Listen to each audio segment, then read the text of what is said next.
আমি একজন বাঙালি আর বাঙালি হয়ে এই প্রথমবারের মতো ঠেকুয়া বানাতে চলেছি। তাই আমার কোনো রকম ভুল ভ্রান্তি হলে সেটা আমাকে ক্ষমার চোখে দেখবে। ঠেকুয়া ভারতীয় উপমহাদেশের ভীষণ জনপ্রিয় একটি মুচমুচে শুকনো মিষ্টি। আর বিহার, ঝাড়খণ্ড, উত্তরপ্রদেশ এবং নেপালের কিছু অংশে এটি কিন্তু ভীষণ জনপ্রিয় একটি খাবার।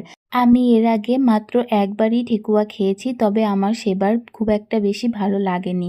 তাই ভাবলাম এবার বাড়িতে বানিয়ে দেখা যাক যে সেটা কেমন হয়। তো তার জন্য বাড়িতে থাকা উপকরণই যথেষ্ট এবং সমস্ত বাঙালি বাড়িতেই ঠেকুয়ার যেই উপকরণগুলো লাগে সেগুলো সবসময়ই অ্যাভেলেবেল থাকে।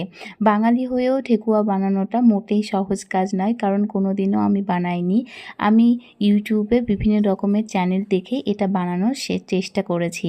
আর চ্যানেলে আমি দেখেছি বিভিন্ন মানুষ বিভিন্নভাবে এই ঠেকুয়া বানিয়েছে। আমার কাছে কোনো রকম ছাদ ছিল না ঠেকুয়া বানানোর জন্য, তাই আমি আর আমার ননদ মিলে হাতেই নকশা কেটে নিলাম।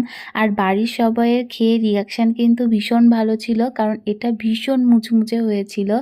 এই খাবারটা শুধুমাত্র বিহারি নয়, এটা বাঙালিদেরও ভীষণ পছন্দের এবং আমাদের বাড়িতেও এটা কিন্তু ভীষণ পছন্দের হয়ে গেছে এখন। আজকের মতো টাটা।